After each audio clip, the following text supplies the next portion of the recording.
Sí, para pasarla bien. Bueno, ya tenemos en línea a Juan Manuel Bordón, licenciado en Filosofía, y él es coautor del libro Luna Park, el Estadio del Pueblo, Ring del Poder. ¿Qué tal, Juan Manuel? ¿Cómo estás? Hola, ¿cómo están? Todo bien, por suerte. ¿Vos qué te encontramos haciendo hoy un sábado, 17 horas, 17:05, y ya el día anterior a Navidad haciendo compras? ¿Te quedaron regalos pendientes o algo? No, tengo que comprar un par de cosas para cocinar nada más, pero no, estamos bien, ya está todo listo. Estaba trabajando acá en casa un poco. Excelente. ¿Cuál es el menú de mañana? Me gusta preguntar Una eso tortilla ahora. de papa voy a hacer. ¿Una? Tortilla de papa. Tortilla de papa. Bueno, Sí. bien. Y una Excelente. ensalada y cosas así. Perfecto, así siempre hay de todo, termina habiendo de todo en la mesa. Bueno, Juan Manuel, te quería comentar, bueno, vos hiciste el libro de Luna Park, junto a Guido Carelli, bueno, la historia de este mítico estadio que recorre un montón desde boxeo, etapas importantísimas de la política argentina, que se hicieron actos muy importantes. Y te quería consultar, ¿cuál es tu relación con el Luna Park y cómo surgió esa idea? Mi relación más personal, dicen. Sí, tu relación más personal, vos Mira, la verdad que es curioso porque yo prácticamente, si bien conocía y había escuchado muchas historias acerca del estadio de Boca de mi abuelo, que es porteño, mi abuelo, fui bastante grande al Luna Park, o sea que sí te puedo decir que más eran las peleas que me había contado él y de algunas veces que me hablaba del Luna Park, que de haberlo conocido, que lo conocí, no sé, un par de años antes de sentarme a investigar esta historia, y de hecho el libro yo se lo dedico a él. Claro. ¿Tu abuelo le gustaba, era muy amante del boxeo? Sí, le gustaba mucho y muchos de los personajes que fui encontrando en el libro, para mí vagamente me resonaban de alguna vez que él me había contado cosas de boxeadores de su época, ¿no? Incluso de luchadores también, porque él había ido mucho a ver catch desde la época de la década del 30, ¿no? Y 40. Claro, tal cual. ¿Y vos recordás la primera vez que fuiste al Luna Parks? Sí, fui a ver a Divididos. A ver a Divididos, sí. Sí, fui a ver que mi mujer es fanática de Divididos y la acompañé a ver a Divididos al Luna. Claro, esa fue la primera vez ya, pues en los 80 era todo boxeo, ahora después, bueno, se diversificó un montón, para un montón de cosas. Claro, porque en los 80 de hecho Lecture se cansa en un momento del boxeo y ahí a la misma vez, bueno, nosotros vamos contando esa historia de la verdadera dueña del Luna Park, que era la tía de Tito Lecture. Claro, los fundadores fueron José Lecture y Ismael Pose, ¿no? Claro, que Sí. ellos son, uno es el marido de esta mujer y el otro era su amigo de la infancia, que juntos fundan este estadio. Pero en los 80 fue cuando se cierra al boxeo. Sí, estos dos hombres, la verdad que es una parte muy, quizás la menos conocida, tenía que ver con toda esa historia familiar detrás del estadio, ¿no? Que fue una empresa familiar casi durante un siglo. Claro. Hoy le pertenece a la iglesia ese estadio, pero durante casi 100 años fue una historia familiar y no era una familia particularmente adinerada, entonces toda la forma en la que fueron levantando ese estadio es muy interesante. Claro, el Luna Park en sus comienzos, antes de ser Luna Park, era un baldío esa zona, ¿verdad? Esa zona, sí, de hecho hay fotos de que se ve bien el baldío y era una zona, si bien un año y pico antes de que se haga el Luna se construyó el Palacio de Correos en esa zona, sí. Y el mismo año que se inaugura el Luna se hace la estación de subte ahí de la línea B. Claro. Era una zona portuaria, digamos que era más bien puerto y cabaret, dicen que habían en esa época cuando se levanta el estadio. Claro, y hay que tener en cuenta también el contexto. Había muchos flujos migratorios, ¿o no? Teníamos un montón de inmigrantes que fueron los que crearon muchas obras en arquitectura en nuestro país. Sí, claro. En la región. Bueno, el arquitecto es un arquitecto muy famoso, que es el que hizo junto a su hermano la confitería Múnich o varios cines importantes, que se llama Kalnay, y eran unos húngaros que llegan medio de rebote a la Argentina porque parece que se embarcan tratando de llegar a Estados Unidos y sin saber cómo se terminan bajando en Buenos Aires o en Santa Fe, y bueno, y después ellos que habían sido ingenieros de fortificaciones durante la Primera Guerra Mundial, son los tipos que terminan levantando este estadio, ¿no? Claro, tal cual. En una época que el boxeo era prohibido, ¿no? Y no era tan del pueblo, sino que era un poco más elitista, ¿no? Claro, porque el boxeo a fines del siglo XIX se lo prohíbe, porque era un espectáculo. A ver, los primeros espectáculos de boxeo se daban mucho en la zona del puerto, donde se apostaba por peleas en bares, que generalmente eran marineros que bajaban de los bares y daban esos espectáculos, o en teatros donde por ahí actuaba un mago y después boxeaban dos tipos un rato, era como un espectáculo más. Entonces se lo considera como una práctica medio inmoral, y el Consejo Deliberante, creo que en el año 1893, lo prohíbe. Pero lo que empieza a pasar al mismo tiempo es que muchos niños bien de la alta sociedad porteña empiezan a practicarlo a puerta cerrada y después incluso empiezan a fundar unos clubes clandestinos en Buenos Aires, que es donde, por ejemplo, boxeaba Luis Ángel Firpo, que va a ser el primer gran boxeador argentino, y donde incluso también boxeó Pepe Lecture, que iba a ser el fundador de este estadio. Sí, ahí empezaron a aparecer los primeros nombres de las muchísimas personas que hicieron historia ahí. Sí, tal cual. Era todo porque además estaba prohibido en la ciudad de Buenos Aires, pero no afuera. Entonces lo que ocurría muchas veces cuando habían peleas más grandes que no se podían mantener en la clandestinidad, lo que se hacía era ir medio en caravana hasta La Boca o a Quilmes, o cruzar, a veces hasta iban los boxeadores con los hinchas todos en una caravana y organizar las peleas allá afuera, ¿no? En la zona sur se hacían muchas peleas, y bueno, es como que empiezan tratando de burlar esa prohibición cruzando el riachuelo muchas veces. Claro, empezaron un poquito a eludir la ley. Sí. Me imagino que cuando empezaste a hacer la recopilación de información, que empezaste a investigar para hacer este libro con Guido, se deben haber encontrado muchísimas historias. ¿Y ustedes qué fuentes fueron las que utilizaron? ¿Les abrió la puerta a la gente del Luna Park, los actuales dueños? Lo primero fue un laburo de bastante tiempo y que tenía, por un lado, investigar a todo el círculo familiar de la gente que estaba cerca, claro, de Pepe Lecture, de Ernestina de Beck, a la dueña, buscar ex empleados del estadio, porque con los empleados era un poco más difícil. A la misma vez, detrás del Luna Park hay toda como una historia de pactos de silencios. Sí. Esta dueña del estadio fue una mujer, por ejemplo, que no dio entrevistas en toda su vida prácticamente, dio una en la década del 50 y nunca más, no se dejaba fotografiar. O sea que había cierto hermetismo. Sí. Pero bueno, se fue armando en gran parte en base a entrevistas, trabajamos mucho con archivo, y después en cada capítulo íbamos a entrevistar gente que tenía que ver con cada episodio. Para el casamiento de Maradona fuimos a entrevistar, claro, al tipo que acondicionó el Luna, para otro caso que organizaba un estadio, a veces al protagonista de un hecho, un boxeador. Lo que tiene el libro es que por un lado teníamos esa historia familiar, que investigamos mucho y hablamos con mucha gente, y después cada historia nos pedía también ir a buscar nuevas fuentes. Claro, tal cual. ¿Qué tal, Juan Manuel? Cristian te habla. ¿Cómo estás? ¿Cómo te va, Cristian? Nombraste el casamiento de Maradona. ¿Puede ser que había sido invitado el expresidente Carlos I de Anillaco a esa fiesta? Sí, no fue por una particularidad, contanos eso. Bueno, lo que se cuenta es que la gente de ceremonial le recomendó a Menem que no fuera, porque aparentemente iba Maradona, la mesa de Maradona con Claudia iba a estar sobre un pequeño escenario, una tarima más bien, claro, en medio, y todo el resto de los invitados van a estar cenando abajo de ellos. Sí. Entonces desde ceremonial aparentemente se le dijo a Menem que no vaya. El chiste era que ese día no había un paro de transporte, siempre esta historia me la contó Guido, que la leyó creo que en algún diario, y entonces decían que no había podido llegar porque no había colectivo ese día. Justo, iba a ir en colectivo. Sí. Me imagino.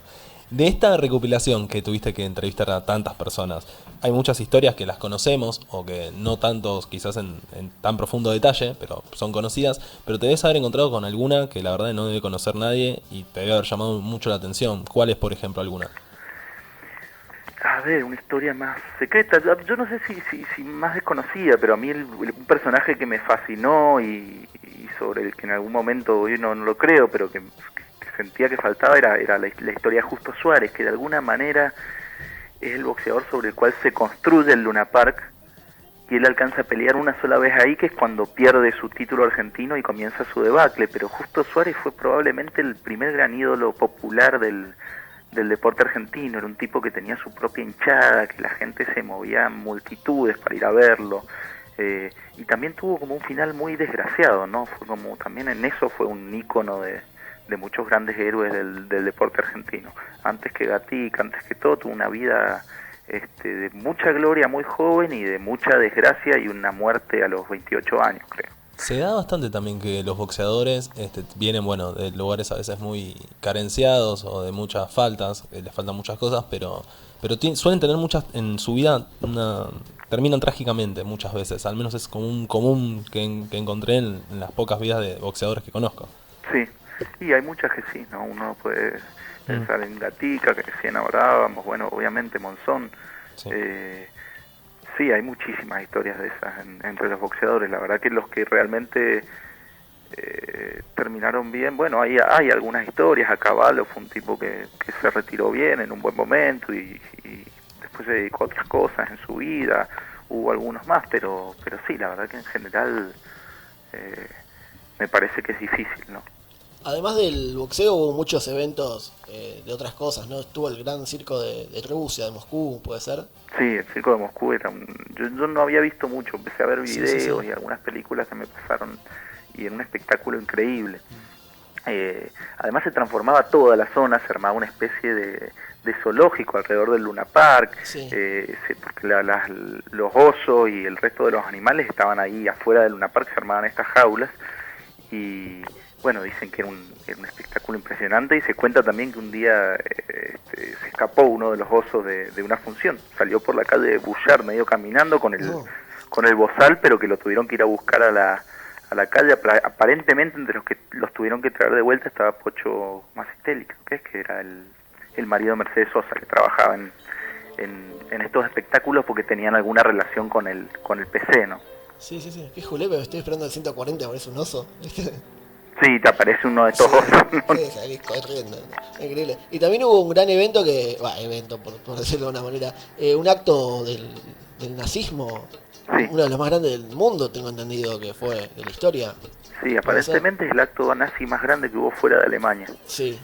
Sí, hay imágenes que son impresionantes. Las imágenes Parece son, Berlín. cuando ves eso, la verdad que te parece que estás en plena Alemania nazi, Sí. porque, bueno, no tenés unas esvásticas gigantescas colgando en un extremo del Luna Park, al lado de una bandera argentina, tenés todos los uniformes de las SS, tenés un orador que vino especialmente desde Alemania y era un tipo que físicamente y por su forma de hablar era muy parecido a Hitler incluso, que eso fue para un acto cuando se celebraba la anexión de Austria a Alemania.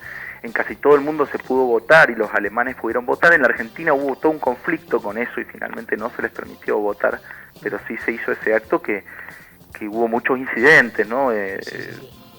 Hubo una contramarcha ese día de estudiantes en la Plaza San Martín, hubo muertos, bueno, una historia que la conocemos ya bastante en el país, ¿no? De represión en marchas y hasta creo que hubo 3 muertos ese día.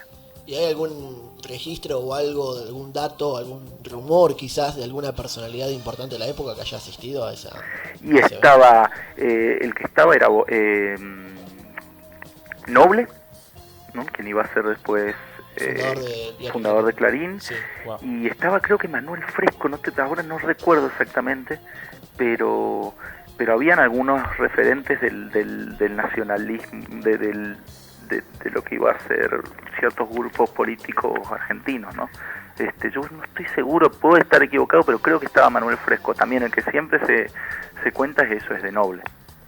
Mira vos, increíble.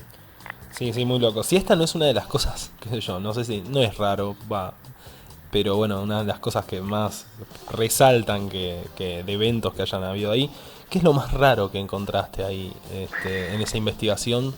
Se hizo un evento rarísimo que hubo en el Luna. Hubo una cosa que era rarísima, que lo pusimos muy cortito en el libro, pero que fue un desastre, que aparentemente no sé por qué hicieron adentro del Luna Park un show que era la mitad tocaban los Gatos, Sí.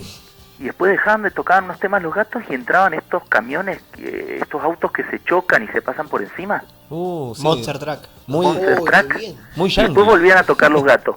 Y después volvían las camionetas. Me parece que fue un desastre porque la mitad de la gente había ido a ver a los Gatos, la otra mitad había ido a ver a los autos. Entonces cuando salían los Gatos unos chiflaban, cuando salían los autos otros empezaban a tirarles cosas. Fue aparentemente uno de los grandes fracasos en la historia del Luna ese. Mezclaron públicos totalmente distintos, aparte. Que Increíble. no tenía nada que ver eso. Gato hidráulico. Y después hubo, Gato hubo hidráulico. creo que un mundial de bochas y hubo dentro del Luna, hubo Mundial de una especie bochas. de feria de indumentaria, hubo cosas rarísimas. Buenísimo, me encanta saber esos datos de color que no te los imaginas ni ahí si sos una persona que va al Luna hoy, no sé, a ver música, por ejemplo, que es lo que más se usa. Te quería preguntar, ¿cómo es la administración actual del Luna? ¿Puede ser que esté la iglesia, que haya intervenido? Son los dueños, el Luna Ajá. Park hoy es de la iglesia, el 100%, ¿Qué iglesia? de la iglesia católica. Iglesia católica. Ok. Porque Bueno, nosotros contamos, es una historia bastante larga, pero contamos un poco una sucesión extraña que hay en el estadio, pero básicamente cuando muere Ernestina de Becchi, que es la dueña histórica de este estadio, en 2013, se abre el testamento y ella, en vez de dejarle a la familia de Lecture o a alguien, le deja todo el estadio y buena parte de su patrimonio a la iglesia. Ellos después logran comprar el 5% a la familia que le quedaba a la familia Lecture, que era de Tito, sí, en una operación que no se sabe muy bien cuánto costó ni cuáles fueron las condiciones, porque aunque nosotros tenemos algunos datos que contamos, se firmó un acuerdo de confidencialidad para esto, y la plata que les ingresó directo desde el Banco Vaticano. Y hoy en día sí, sigue un administrador que estaba en los últimos años que estuvo Ernestina de Becchi, pero básicamente es de la iglesia, y de hecho cuentan que lo ven a veces a Poli, al arzobispo, llegar al Luna Park en bicicleta y subir a las oficinas. Claro, tal cual. Pero, ¿cuál habrá sido? Vos que investigaste bien, deben haber tenido bastantes problemas ahí en la herencia, problemas familiares, ¿no? Para que termine dando todo a la iglesia, pero se rumorea que había algo puntual que haya separado o dividido a la familia. Mirá, es una historia larga, pero la relación entre Ernestina y la familia no era buena, entre la familia de Tito. Sí. Lo que se conoce, que nosotros contamos en el libro, bueno, nos contaron mucho, es que la tía era pareja con su sobrino, ¿no? Su sobrino político. Había escuchado una vez una cosa así, pero no sabía si cuánto había de verdad o cuánto había de rumor. No, eso nos lo cuentan muchas personas y nos lo cuenta incluso la hermana de Tito, ¿no? Una pareja que no podían dejarse ver públicamente, pero se conocían en el ambiente.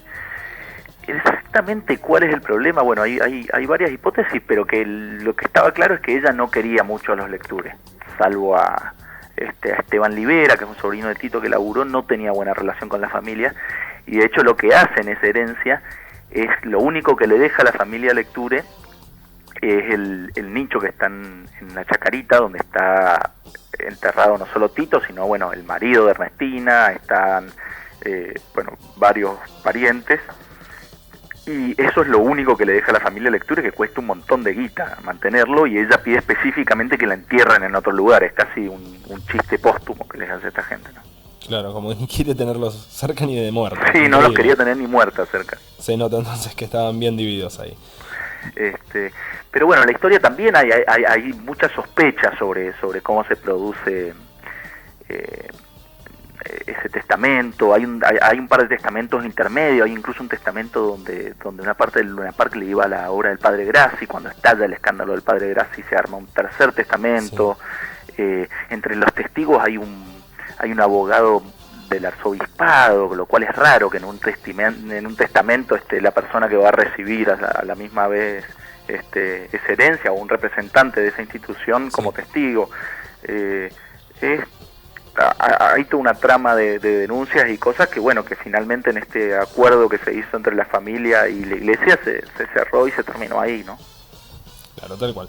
Bueno, Juan Manuel, te agradecemos muchísimo que nos hayas atendido. La verdad es que ya tenía cierto interés por el libro, ahora me dejaste muchísimo más interés. Sí, así que la verdad que son historias. Hace rato es mi lugar favorito de recitales, el Luna Park. Siempre que voy la paso bien, es muy cómodo, me gusta mucho. Es muy cómodo el estadio, la verdad que sí. Es una herencia de otra época. Yo creo que no se podría construir nada parecido hoy en un lugar así. Harían otra cosa en un lugar tan céntrico, ¿no? Sí, un shopping. Sí, o un estacionamiento, ¿no? Sí, un estacionamiento con un Starbucks y un McDonald's.